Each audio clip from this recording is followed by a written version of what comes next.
계속해서 열왕기서 말씀을 보고 있습니다. 이스라엘 왕국의 역사는 이제 시간이 흘러서 다윗과 솔로몬의 시기를 지나서 솔로몬의 아들 때에 와서 이스라엘 왕국은 남과 북으로 분열되고 말았습니다. 하나님께서는 왜 사랑하는 이스라엘 민족에게 분열의 아픔을 주셨을까요? 열왕기상 11장 9절과 10절을 제가 읽어드리겠습니다. 왜 이스라엘 민족이 분열의 아픔을 겪게 됐을까요?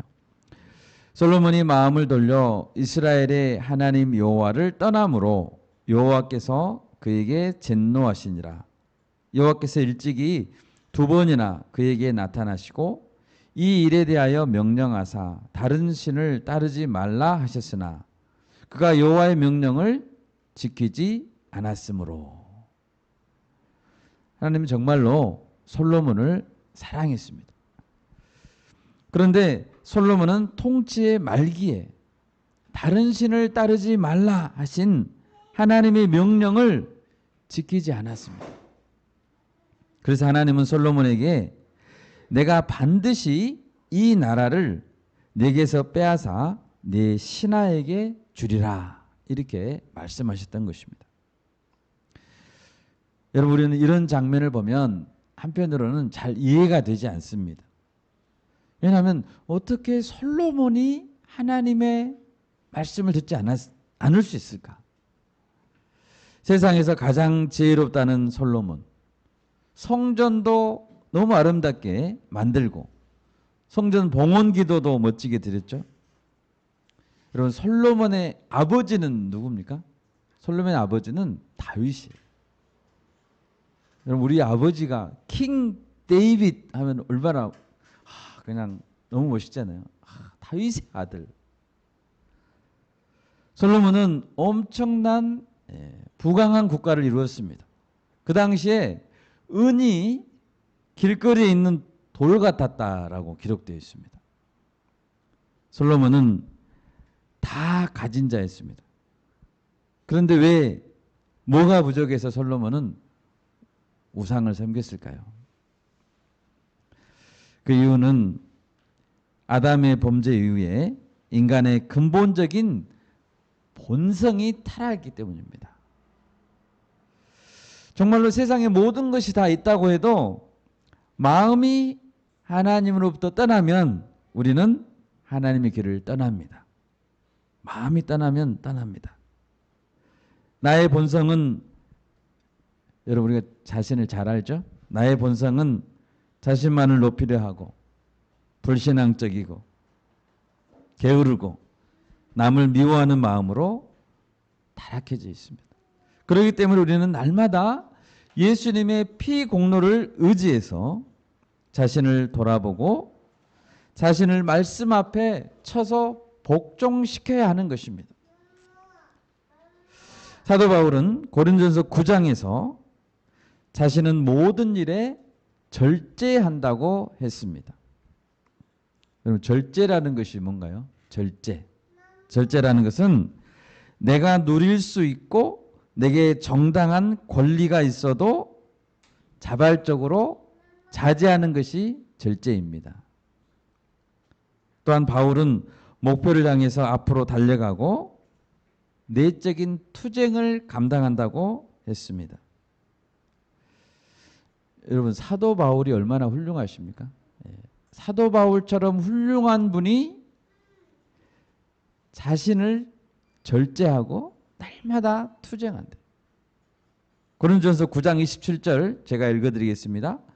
내가 내 몸을 쳐 복종하게 함은 내가 남에게 전파한 후에 자신이 도리어 버림을 당할까 두려워한다 라고 했습니다. 남에게 전도를 열심히 해놓고 자신이 버림을 당할까 두려워하는 거예요.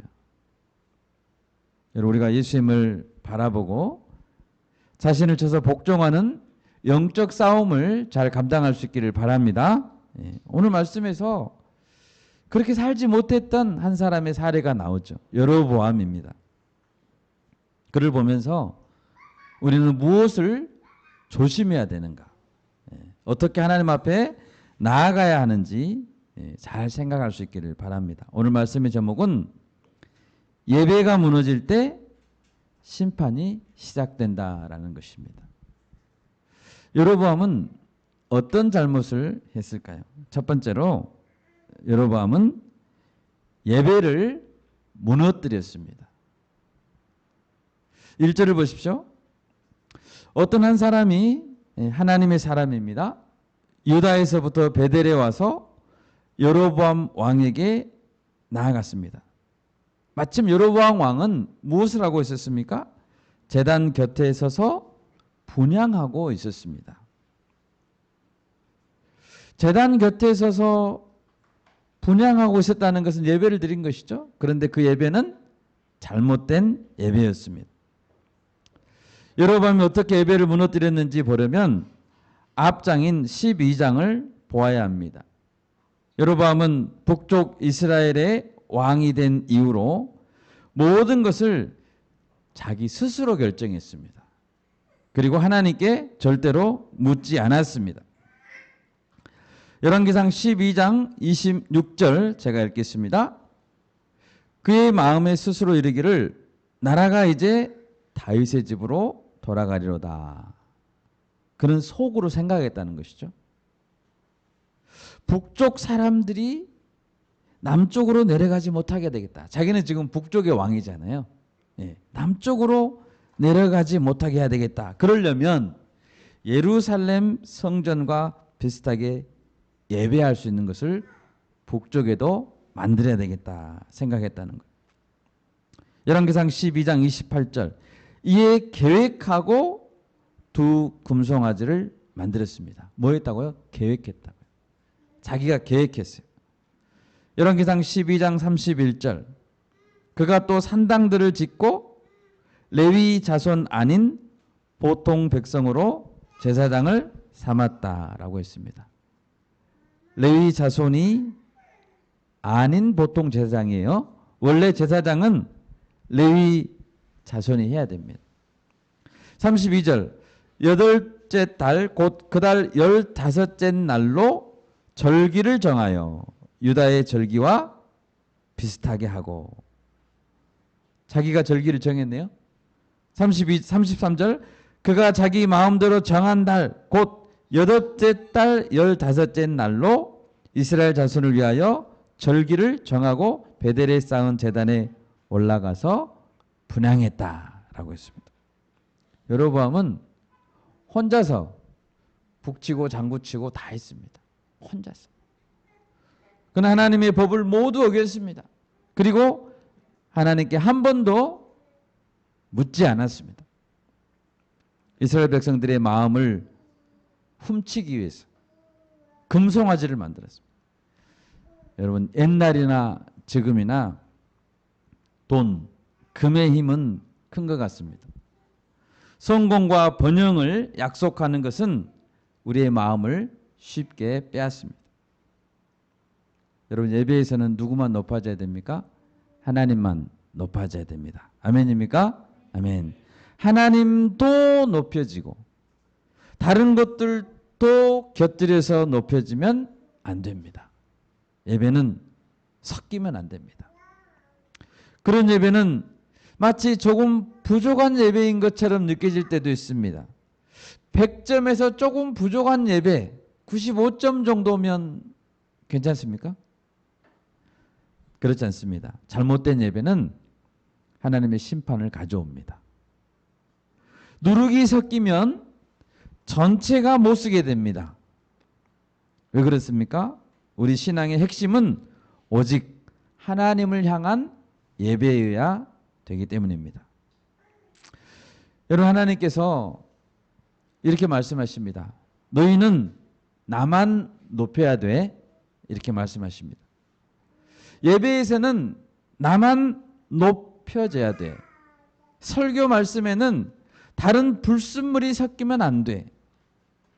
그렇지 않으면 나는 질투할 거야 라고 말합니다. 뭐 한다고요? 하나님이 질투한다고요. 여러분 이런 사람을 만날 수 있습니다. 어떤 사람이 왜 기독교인들은 다른 종교를 인정하지 않지? 라고 말합니다. 다른 곳에도 나름대로 구원이 있어. 너희의 사고는 너무 막혀 있다고 말합니다. 편협하다고 생각합니다. 여러분 이렇게 다른 사람이 물어올 때 여러분 뭐라고 대답하십니까? 너희는 너무 편협해. 여러분 지금부터 잘 들으십시오. 하나님은 가장 거룩하시면서 동시에 질투하시는 하나님이십니다. 여러분 이 질투한다는 하나님에 대해서 불편하게 생각하시면 안 돼요. 출애굽기 20장 4절 5절에는 제2계명이 나옵니다. 제가 읽겠습니다.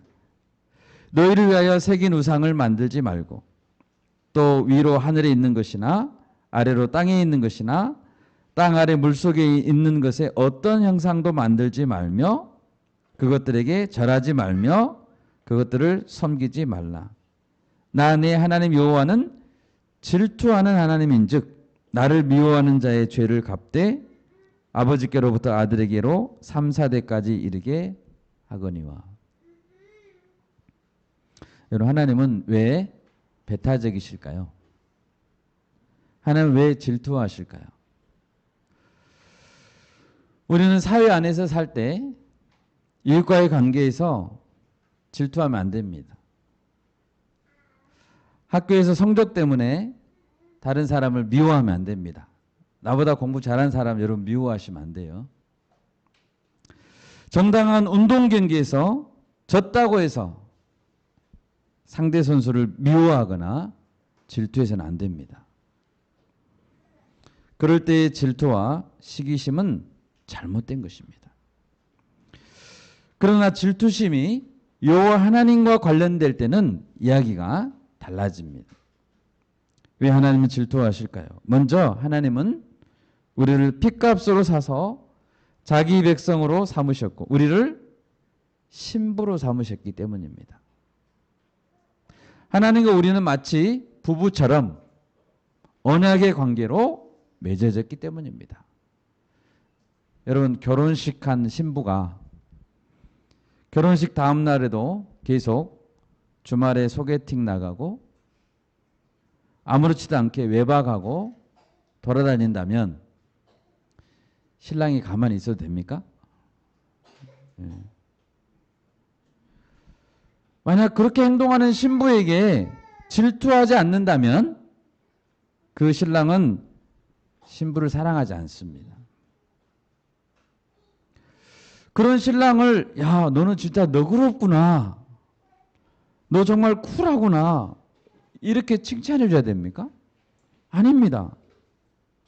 그런 신랑을 야 너는 편협하지 않구나. 너는 열린 사람이구나라고 칭찬해 줘야 됩니까? 아닙니다. 만약 신랑이 질투하지 않는다면 사랑하지 않는 것입니다.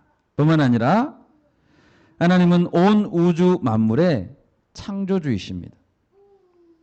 당연히 하나님은 최고로 높임을 받으셔야 됩니다.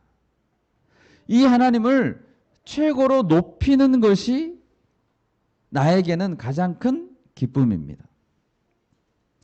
하나님은 모든 예배에서 독점적으로 높임을 받으실 당연한 권리가 있으신 것입니다. 이사야서 42장 8절 말씀 제가 읽겠습니다. 나는 여호와이니 이는 내 이름이라. 나는 내 영광을 다른 자에게 내 찬송을 우상에게 주지 아니하리라. 아멘. 네, 아멘입니다. 영광을 빼앗기지 않으십니다. 우리도 다른 사람에게 다른 우상에게 영광을 돌리면 안 됩니다. 여러분 바른 예배란 어떤 예배일까요? 멋진 제단이 있다고 해서 바른 예배입니까? 그럴싸한 제사장들도 있고 절기도 있습니다. 분향도 할 수 있습니다. 겉으로 보기엔 문제가 없어 보입니다. 그런데 오직 하나님께만 영광이 돌려지지 않는 예배, 구원자 예수 그리스도의 대속의 죽음이 빠져버린 예배, 영과 진리로 나아가지 않는 예배는 가짜 예배입니다.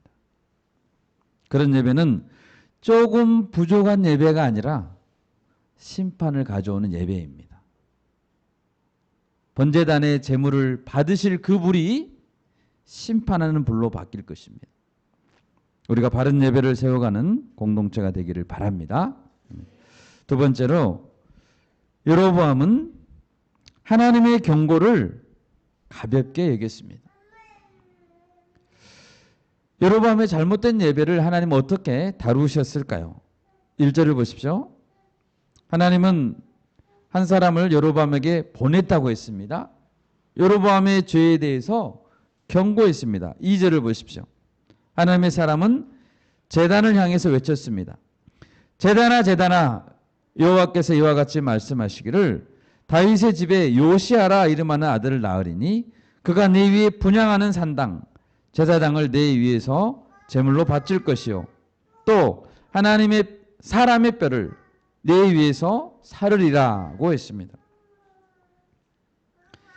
유다에 요시아라는 개혁적인 왕이 나올 것이라고 예언하고 있고 그가 우상을 섬기는 제사장들을 제단 위에서 처단할 것이라고 예언했습니다. 그 일은 실제로 약 300년 이후에 이루어졌습니다. 열왕기상 제가 한번 찾아볼까요? 같이 한번 찾아볼까요? 열왕기하 23장 20절 같이 한번 찾아보겠습니다. 열왕기하 23장 20절.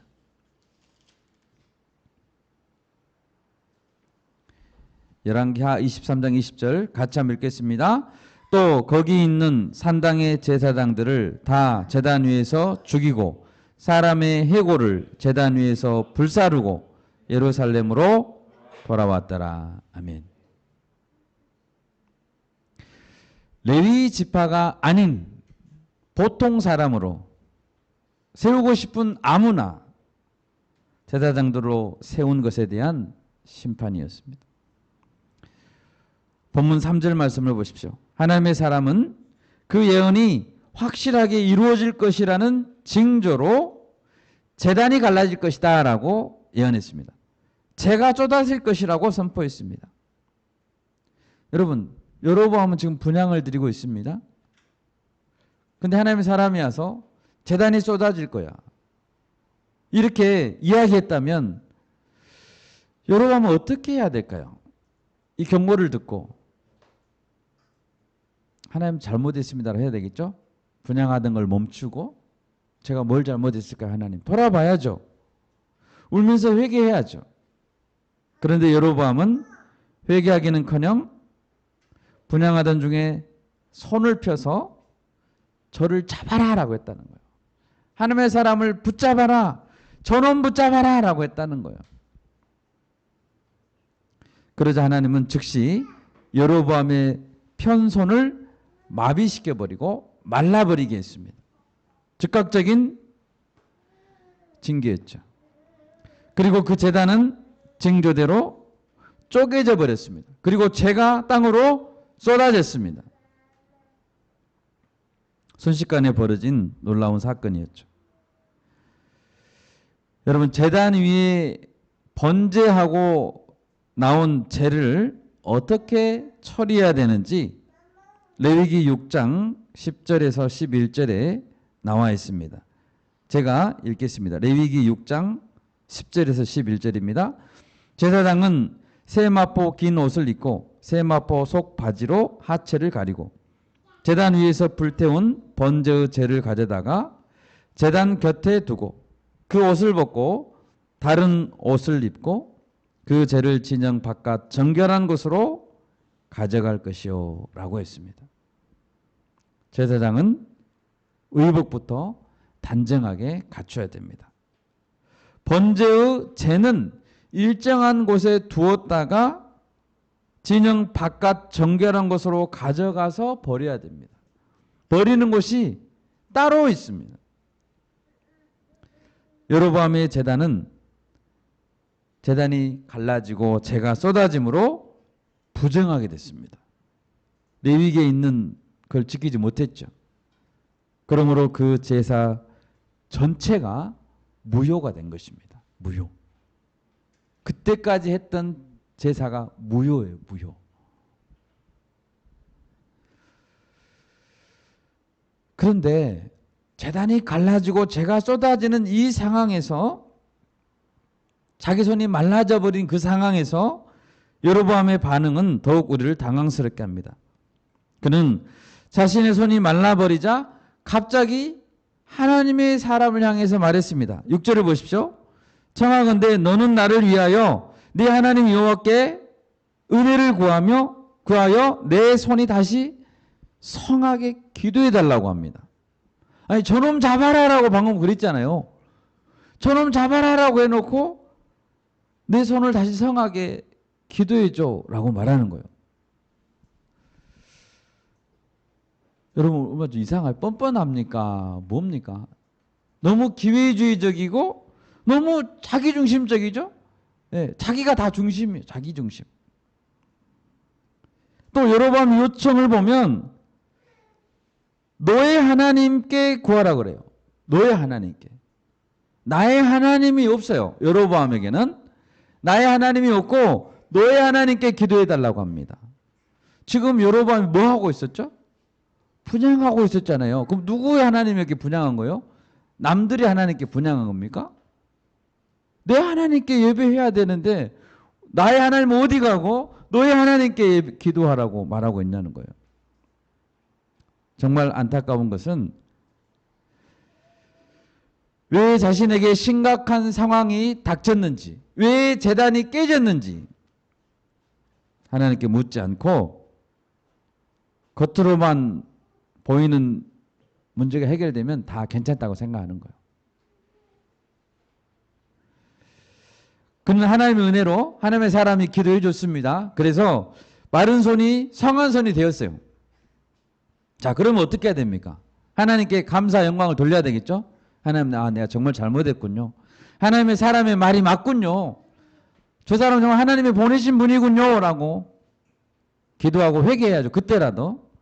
그런데 그는 하나님께 감사와 영광을 돌리지 않고, 회개하지 않고 자기 손만 성하게 되면 다 괜찮다고 생각했습니다. 그는 오히려 하나님의 사람을 매수하려고 했습니다. 7절을 보십시오. 왕이 하나님의 사람에게 이르되 나와 함께 집에 가서 쉬라. 내가 네게 예물을 주리라 라고 했습니다. 지금 자기 손이 말랐다가 성해졌죠. 제단이 쪼개졌잖아요. 근데 하나님의 사람에게 뭐라고 말했다고요? 나와 함께, 나랑 같이 집에 가서 쉬자. 내가 너에게 예물을 줄게. 지금 금송아지는 여전히 있잖아요. 금송아지 지금 다 없앴습니까? 아니잖아요. 지금이 쉴 때입니까? 지금 집에 가서 쉬고 발 씻고 누워있을 때입니까? 아니잖아요. 나라의 금식을 선포하고 우리가 잘못된 예배를 드렸다 회개하고 온 백성들이 다 눈물을 흘려야 되지 않겠습니까? 그런데 여로보암은 돈을 줘서라도 믿음이 좋아 보이는 하나님의 사람을 내 곁에 두면 괜찮다고 생각하는 거예요. 돈을 줘서라도 믿음이 좋아 보이고 기도에 능력이 있는 하나님의 사람을 고용해서 자기 곁에 두면 괜찮다고 생각하는 거예요. 자신을 지지해주는 사람이 많아지면, 인기가 높아지면 괜찮습니까? 하나님과 나와의 근본적인 문제는 왜 해결하지 않죠? 하나님과 나와의 근본적인 문제 해결 없이 모든 것이 다 괜찮으면 괜찮은 거예요? 아닌 거예요. 정말 여로보암이 하나님을 어떤 분으로 생각하고 있는지, 여러분, 우리는 하나님을 어떤 분으로 생각하고 있습니까? 그냥 복 주시는 분. 여러분, 하나님의 경고가 있을 때 우리는 엎드려 회개해야 될 줄 믿습니다. 정말 두렵고 떨림으로 구원을 이루어가야 하는 줄 믿습니다. 너의 하나님이 아니라 나의 하나님을 찾읍시다. 여러분 하나님 어디 있는 거예요? 내 하나님은 어디 있어요? 내 하나님. 왜 남의 하나님 의지해서 그냥 1+1으로 신앙생활 하려고 하는 거예요? 겉모습만 해결된다고 해결되는 것이 아닙니다. 문제의 본질을 보고 죄가 있으면 고백하고 진리의 말씀을 회복하고 하나님 한 번만 살려주십시오. 긍휼을 구할 때에만 다시 살 길이 열릴 줄 믿습니다. 여기서 한 가지 덧붙이고 싶은 것은 하나님의 사람이 보인 절대적인 자세입니다. 8절과 9절을 보십시오. 하나님의 사람은 여로보암의 제안을 거절했습니다. 같이 집에 가지 않았습니다. 예물을 받지도 않았습니다. 그는 물 한 모금도 먹지 않았습니다. 여로보암이 준 빵 한 조각도 받아 먹지 않았습니다. 함부로 먹지 않았습니다. 여러분, 우리는 빵 한 조각도 함부로 먹으면 안 돼요. 길을 오고 갈 때에도 하나님께 순종했어요. 뭐 할 때에도? 길을 오고 갈 때에도 하나님께 순종했다고요. 여러분, 하나님은 우리가 어디에서 물을 마시는지 아십니다. 우리가 어디에서 밥 한 그릇을 먹는지 다 보고 계십니다. 물질과 안락함에 눈이 어두워서 죄인의 길로 가지는 않는지, 오만한 자의 자리에 머물러 있지는 않는지 하나님은 다 볼 수 있습니다. 여러분, 우리가 먹든지 마시든지 무엇을 하든지 하나님의 영광을 위해서 할 수 있기를 바랍니다. 불의한 것과는 작은 것이라도 물 한 모금이라도 얻어마시면 안 됩니다. 타협하지 말아야 됩니다. 나중에는 그것 때문에 빠져나올 수 없습니다. 그게 올무가 될 것입니다. 세 번째로, 끝까지 회개하지 않으면 온 나라가 망하게 된다는 것을 잊으면 안 됩니다. 하나님은 은혜를 잊고 회개하지 않는 자에게 심판의 손길을 거두지 않으셨습니다. 여로보암의 죄는 자기 가문만 망하게 하는 것이 아닙니다. 온 나라를 망하게 했고 후대에게까지 심각한 악영향을 끼쳤습니다. 열왕기상 14장, 오늘 13장 읽었습니다. 14장에는 여로보암의 최후에 대해서 기록하고 있습니다. 하나님은 그의 아들을 병들게 했습니다. 아들이 죽을 병에 걸렸으면 여로보암은 어떻게 해야 됩니까? 회개를 해도 하나님이 경고를 해도 회개하지 않고 계속 회개를 하는데 이제 아들이 죽을 병 걸렸네요. 그럼 어떻게 해야 돼요? 회개해야죠. 그때는 다음 왕으로 세울 아들이 죽게 생겼는데 회개해야죠. 그는 당연히 모든 것을 내려놓고 식음을 전폐하고서라도 하나님 앞에 무릎을 꿇고 긍휼을 구해야 했습니다. 그런데 그는 아들이 죽게 되었는데도 인간적인 꾀를 사용합니다. 14장 3절 말씀, 그대의 손에 떡 10개와 과자와 꿀 한 병을 가지고 그에게로 가라. 그가 그대에게 이 아이가 어떻게 될지를 알게 하리라. 그는 자기 아내를 변장시켜서 한 선지자에게 보내는 거예요. 변장시켜서. 다른 사람인 것처럼 변장하면 하나님의 사람이 알아볼 수 없을 거라고 생각하고, 여러분, 그것은 하나님을 속이는 거예요. 하나님을 멸시하는 거예요. 하나님은 여로보암에게 선포했습니다. 다 같이 14장 7절에서 9절 한번 같이 읽으면 좋겠습니다. 열왕기상 14장 7절에서 9절입니다. 가서 여로보암에게 말하라. 이스라엘의 하나님 여호와의 말씀이 내가 너를 백성 중에서 들어 내 백성 이스라엘의 주권자가 되게 하고 나라를 다윗의 집에서 찢어내어 내게 주었거늘 너는 내 종 다윗이 내 명령을 지켜 전심으로 나를 따르며 나 보기에 정직한 일만 행하였음과 같지 아니하고 내 이전 사람들보다도 더 악을 행하고 가서 너를 위하여 다른 신을 만들며 우상을 부어 만들어 나를 노엽게 하고 나를 내 등 뒤에 버렸노라. 하나님의 말씀이에요. 과거 하나님은 여로보암에게 큰 복을 주었습니다. 자격이 없었던 자에게, 그는 솔로몬의 아들도 아니잖아요. 자격이 없던 자에게 백성들을 맡겨주시고 목자가 되는 특권을 주셨습니다. 얼마나 감사한 일입니까? 그런데 여로보암은 하나님을 배반하고 버렸습니다. 여러분, 북이스라엘의 왕조를 열었던 여로보암이 북이스라엘의 왕조를 여로보암이 열었습니다. 첫 번째 왕입니다. 그 여로보암 왕이 우상 숭배를 하자 그 다음 왕은 무엇을 보고 배웠을까요? 네. 아버지가 우상 숭배를 하니 아들이 뭘 보고 배우겠어요? 여러분, 첫 단추가 잘못 끼워지면 어떻게 해야 됩니까? 예. 여러분, 첫 단추가 잘못 끼워지면 어떻게 해야 돼요? 예. 다시 멈춰야죠. 예. 다시 벗어야죠. 예. 당장 멈추고 잘못 끼워진 단추를 풀고 처음부터 다시 끼워야 됩니다. 다시 시작해야 되죠. 하나님과의 동행이 없다면 다시 원점으로 돌아가야 됩니다. 여로보암의 죄는 이스라엘 역사 내내 후대 왕들에게 악영향을 끼쳤습니다.